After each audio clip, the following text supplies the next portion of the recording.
Have you ever been told that kindness is a virtue? That being kind will bring you happiness, success, and fulfillment? Well, I'm here to tell you that kindness can actually ruin your life. Yes, you heard me right. Kindness can be your downfall. Let me explain how. First, when you're too kind, people start to take advantage of you. They see your kindness as a weakness and they'll exploit it for their own gain. They'll ask for favors, borrow money, and expect you to drop everything to help them. And because you're kind, you'll say yes, even when it's inconvenient or detrimental to your own well-being.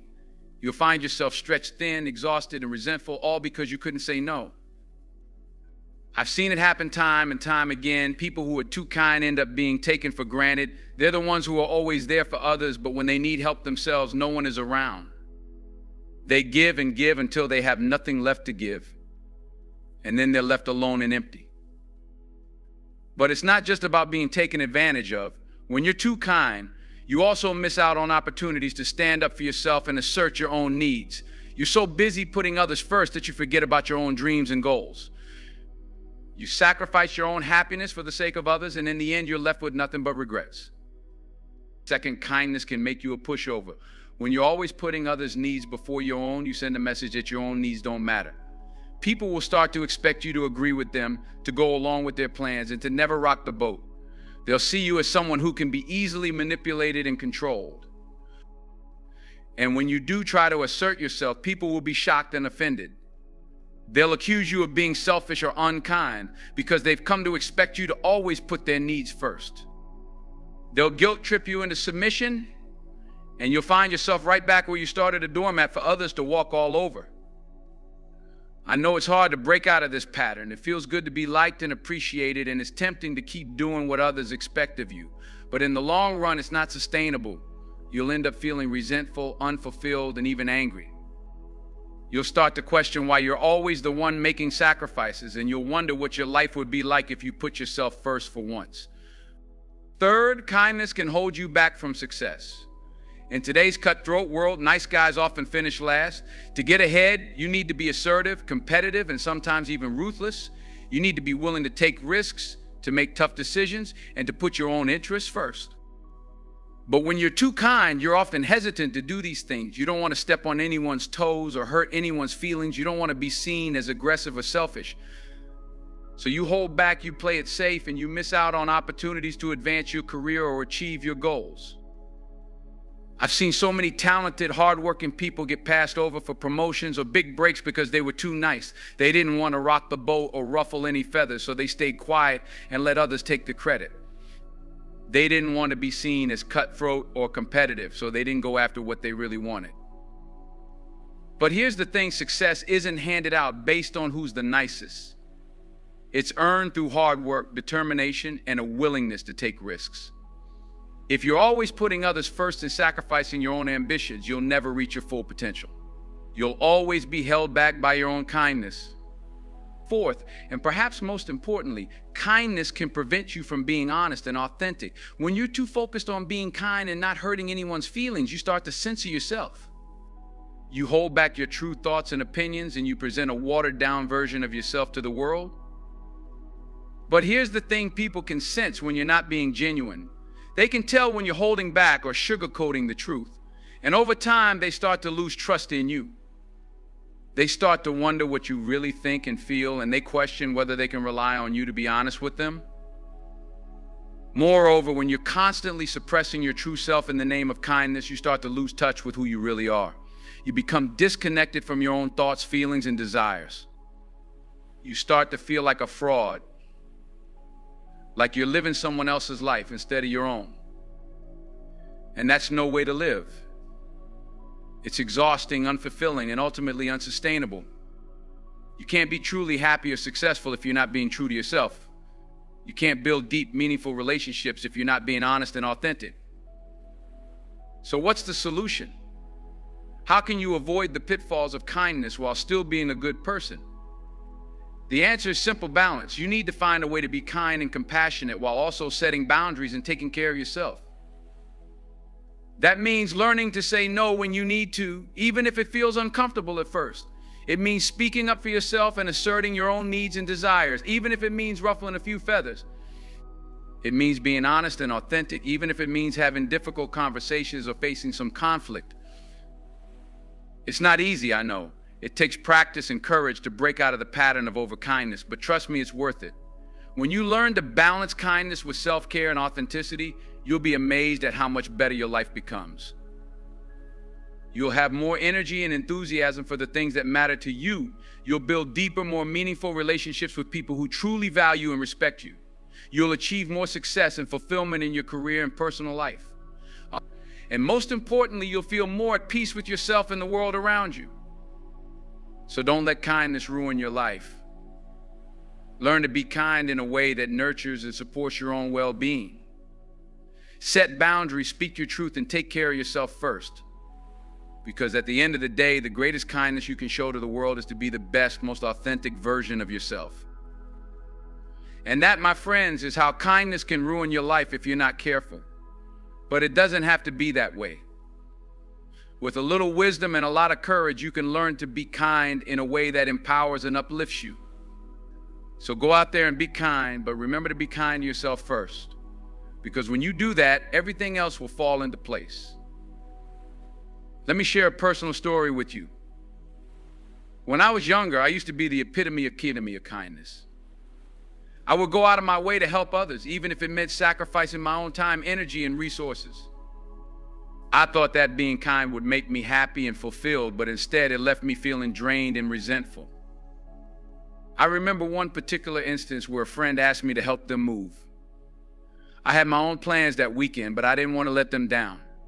So I canceled my plans and spent the entire weekend lugging heavy boxes and furniture up and down stairs. By the end of it, I was exhausted and sore, and I felt like I had wasted my precious free time. But that wasn't the worst part. The worst part was that my friend didn't even seem particularly grateful. They thanked me briefly, but then they went on with their life as if nothing had happened.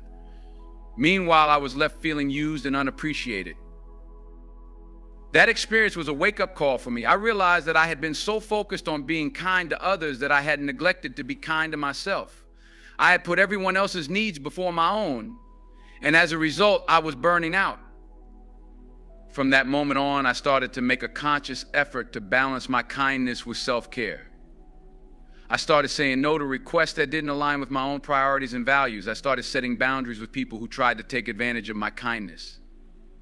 And I started being more honest and authentic in my interactions with others.